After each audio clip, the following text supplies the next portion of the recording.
माता शबरी की कथा, माता सैबरी की कथा इन हिंदी। बात भगवान राम के जन्म से पहले की है, जब भील आदिवासी कबीले के मुखिया अज के घर बेटी पैदा हुई थी। उसका एक नाम श्रमणा और दूसरा नाम शबरी रखा गया। शबरी की माँ इंदुमती उसे खूब प्यार करती थी। बचपन से ही शबरी पशु पक्षियों की भाषा समझकर उनसे बातें करती और जब शबरी की माँ उसे देखती तो कुछ समझ नहीं पाती थी।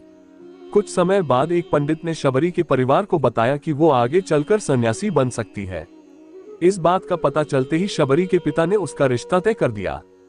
जैसे ही शादी का दिन नजदीक आया, शबरी के घर वालों ने खूब सारी बकरियां और अन्य जानवर घर के पास लाकर बांध दिए। एक दिन शबरी का माँ जब उसके बाल बना रही थी तो उसने माँ से पूछा, इतने सारे जानवर हमारे घर क्यों लाए गए हैं? माँ ने जवाब दिया, बेटी तुम्हारा विवाह होने वाला है, इसलिए हम लोगों ने इनका इंतजाम बलि के लिए किया है। तुम्हारी शादी के दिन ही बलि प्रथा होगी और फिर इनसे स्वादिष्ट भोजन बनाकर सबको परोसा जाएगा। ये सब सुनकर शबरी दुखी हो गई। काफी देर तक शबरी ने उन जानवरों को आजाद करने के बारे में सोचा। सोचते सोचते शबरी के मन में हुआ कि अगर ये जानवर यहाँ नहीं होंगे तो इनकी बलि रुक सकती है। ऐसा नहीं हुआ तो मेरे घर से कहीं चले जाने पर ही यह बलि रुकेगी। जब मैं ही नहीं रहूंगी तब न विवाह होगा और न ही बलि प्रथा। इससे मासूम जानवर बच जाएंगे। इसी सोच के साथ जानवरों को रखी गई जगह पर शबरी पहुंची। उसने सोचा कि उन्हें खोल देती हूँ, लेकिन वो ऐसा नहीं कर पाए। उसके बाद शबरी जंगल की तरफ भागने लगी। भागते भागते शबरी ऋषिमुख पर्वत पहुंच गई। वहां करीब 10,000 ऋषि रहा करते थे। शबरी को लगा कि वो भी इसी जंगल में किसी तरह ऋषि मुनियों की सेवा करके अपना जीवन जी लेगी। वो चुपचाप उसी जंगल में एक हिस्से में किसी तरह से रहने लगी। शबरी रोजाना ऋषि मुनियों की झोपड़ी के आगे झाड़ू लगाती और हवन के लिए लकड़ियां भी लाकर रख देती। ऋषि मुनियों को समझ नहीं आ रहा था कि जंगल में उनके काम अपने आप कैसे हो रहे हैं। एक दिन शबरी को किसी ऋषि ने देख लिया। उसे देखते ही उसका परिचय पूछा। जैसे ही शबरी ने बताया कि वो भील आदिवासी परिवार से संबंध रखती है तो उसे ऋषियों ने खूब डांट लगाई। शबरी को इस बात का बिल्कुल भी पता नहीं था कि उसकी जाति छोटी है और उसे ऋषियों द्वारा जाति की वजह अपमान सहन करना पड़ेगा। इतना सब होने के बाद भी शबरी हर ऋषि मुनि के दरवाजे पहुंचती और उनके आंगन में झाड़ू लगाकर उनसे गुरु दीक्षा देने के लिए कहती। हर कोई शबरी को उसकी जाति की वजह से अपने आश्रम से भगा देता था। ऐसा होते होते काफी समय बीत गया। उसके बाद शबरी मतन ऋषि की कुटिया में पहुंची। वहां पहुंचकर मतन ऋषि को शबरी ने बताया कि वो उनसे गुरु दीक्षा लेना चाहती है। उन्होंने खुशी खुशी उसे अपने गुरुकुल में रहने दिया और भगवान से जुड़ा ज्ञान देते रहे। शबरी ने भी अपने गुरु मतन ऋषि की सेवा करने में कोई कसर नहीं छोड़ी। वो गुरुकुल के भी सारे काम करती थी। शबरी से खुश होकर मतन ऋषि ने उसे बेटी मान लिया था। समय के साथ मतन ऋषि का शरीर बूढ़ा हो गया। उन्होंने एक दिन शबरी को अपने पास बुलाया और कहा, बेटी मैं अपना देह त्यागना चाह रहा हूँ। बहुत साल हो गए इस शरीर में रहते रहते। शबरी ने दुखी मन से कहा, आपके ही सहारे मैं इस जंगल में रह पाई हूँ। आप ही चले जाएंगे तो मैं जीकर क्या करूंगी? आप अपने संग मुझे भी ले जाए, मैं भी देह त्याग दूंगी। मतन ऋषि ने जवाब दिया, बेटी तुम्हें चिंता करने की जरूरत नहीं है। राम तुम्हारी चिंता करेंगे और ध्यान भी रखेंगे। शबरी ने राम का नाम सुनने के बाद पूछा, वो कौन है और उन्हें मैं किस तरह से ढूंढूंगी? मंतक ऋषि ने बताया, राम कोई और नहीं भगवान है। वो तुम्हें सारे अच्छे कर्मों का फल देंगे। तुम्हें उन्हें ढूंढने की कोई जरूरत नहीं है। वो एक दिन खुद तुम्हें खोजते हुए इस कुटिया में आएंगे और तुम्हें उनके हाथों ही मोक्ष मिलेगा।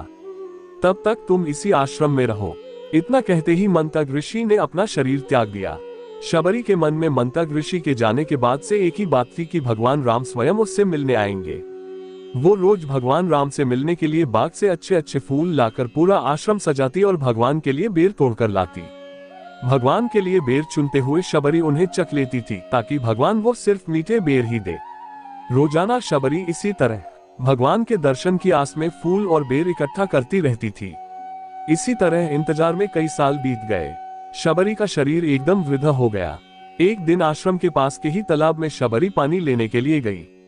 तभी पास के ही एक ऋषि ने उसे अछूत कहते हुए वहां से भागने के लिए कहा और एक पत्थर मार दिया।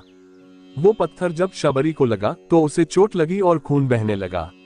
बहते हुए खून की एक बूंद उसी तालाब के पानी में गिर गई। तभी पूरा तालाब का पानी खून में बदल गया। ये सब होता देखकर ऋषि ने शबरी को ही डांटा और कहा कि पापीन तुम्हारी वजह से पूरा पानी खराब हो गया। रोज ऋषि उस पानी को साफ करने के लिए अपनी कई तरह की विद्याओं का इस्तेमाल करते। कई सारे जतन करने के बाद भी कुछ नहीं हुआ। फिर उन्होंने गंगा जैसी कई पवित्र नदियों का जल भी उस तालाब में डाला, फिर भी तालाब का पानी साफ नहीं हो पाया और वो खून जैसा ही रहा। कई सालों तक तालाब के पानी को साफ करने की कोशिश के बाद भी कुछ काम नहीं आया, तो ऋषि ने थककर सब कुछ छोड़ दिया। इस घटना के कई सालों के बाद भगवान राम अपनी पत्नी सीता के हरण के बाद उन्हें ढूंढते हुए उसी तालाब के पास पहुंचे। ऋषि मुनियों ने उन्हें पहचान लिया। भगवान को वहां देखकर ऋषियों ने तालाब का पानी साफ करने के लिए भगवान को अपने पैर उसमें डालने के लिए कहा, लेकिन पानी जैसे का तैसा ही था।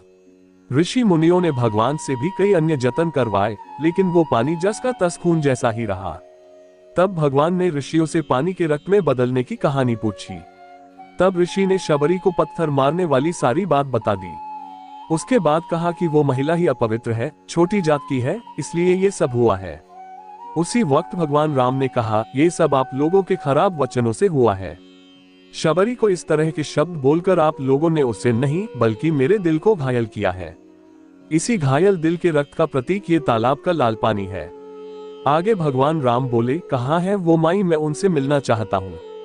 तब तक शबरी उसी तालाब के पास पहुंच जाती है। इस दौरान शबरी के पैर को ठोकर लगती है और कुछ भूल उस तालाब में गिर जाती है। तभी सारा पानी साफ हो जाता है। भगवान सबसे कहते हैं कि देखिए, आप लोगों ने क्या कुछ नहीं किया, लेकिन पानी साफ नहीं हो पाया। अभी सिर्फ इनके पैर की थोड़ी सी धूल ने ही तालाब का पानी साफ कर दिया। भगवान राम को शबरी पहचान चुकी थी। उन्हें प्रणाम करके शबरी ने कहा, भगवान आप मेरे साथ कुटिया में चलिए। भगवान भी खुशी खुशी शबरी के साथ चल पड़े। फूलों से शबरी ने भगवान राम का स्वागत किया। वो सीधे बेर तोड़ने के लिए भाग गईं और चक कर उनके लिए बेर लेकर आए। उन्होंने बड़े ही प्यार से भगवान राम और उनके भाई लक्ष्मण को बेर दिए। भगवान राम ने भी उतने ही प्यार से उन बेर को खाना शुरू किया। तभी बेर देखकर मुंह बनाते हुए लक्ष्मण ने कहा, भैया ये बेर जूठे हैं, इन्हें आप कैसे खा सकते हैं। भगवान ने जवाब दिया, लक्ष्मण ये जूठे नहीं बल्कि बहुत मीठे हैं। शबरी माए हम सबके लिए ये बहुत प्यार से तोड़कर लाई हैं। इतना कहकर भगवान राम प्यार से उन बेर को खाने लगे। भगवान ने जाते हुए शबरी माई से कहा, आप मुझसे जो चाहे वो मांग सकती हैं। शबरी ने उन्हें कहा, मतन ऋषि के कहने पर मैं आज तक सिर्फ आपके दर्शन करने के लिए जी रही थी। अब आप मुझे मोक्ष प्रदान कीजिए। मैं अपना शरीर आपके सामने ही त्यागूंगी। उसी वक्त शबरी ने अपना शरीर त्याग दिया। भगवान राम ने अपने हाथों से उनका अंतिम संस्कार किया और सीता माँ की खोज में आगे बढ़ गए।